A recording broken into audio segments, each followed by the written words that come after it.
Sometimes he would look up into the inky black skies above him. The Milky Way smeared across it like butter on bread, and Luna dancing her way from one horizon to another. Sometimes. But tonight he looked through the scope of his rifle, scanning along the worn paths into the savannah. His position in the dead tree was perilous, but height was advantage. He couldn't afford to lose so easily over a fear of broken branches and broken limbs. The savannah would hold him. The hunt was afoot and he would collect on it tonight. His finger rested against the trigger guard as he swept left and right again on the scope. He prayed the knowledge he received was accurate. The savannah was too big, too deep, to be everywhere at once.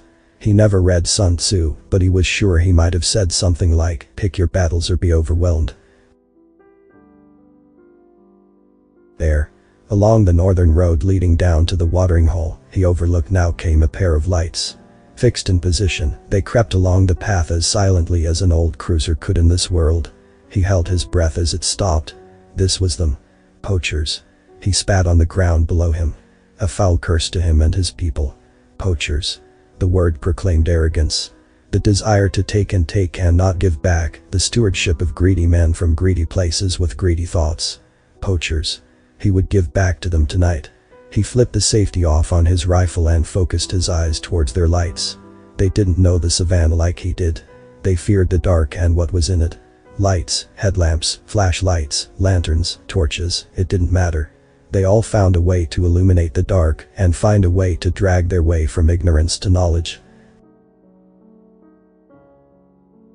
But a light can only go so far. A bullet can go further. The first man found himself in want of knowledge as his mind came out the back of his head. The second man found himself in want of sight as his eye was turned to nothingness. The third man found himself in want of courage as his heart became a home to the third and final bullet. 3 shots. 9 seconds. 3 poachers. The deed was done.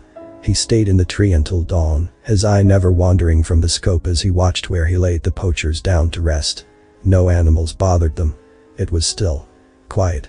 Blood had been shed on the savannah, and the old gods cried bitter tears in the waning darkness as Sol hastened her way over the horizon. He descended as he ascended. Slowly. With intention. With respect to the dying tree. Respect to the savannah. It was the right way. He crossed the distance to the cruiser with a slow walk, his rifle slung over his shoulder, and a mournful look in his eyes. Blood had been shed on the savannah, and he would receive but small trophies for this. He took their weapons, their ammo, clothing that fit, and then their identifying documents. Russian. Greek. Mexican. Strange group. Strange circumstances to bring them together like this and for them to end like this. He pocketed the documents. He would contact their families. It was the right thing to do. Respect to the savannah. Respect to the dead. He burned the rest. He left the bodies for the savannah to consume as she so desired. Respect to the savannah. But not for the dead. He wouldn't consider tonight a victory.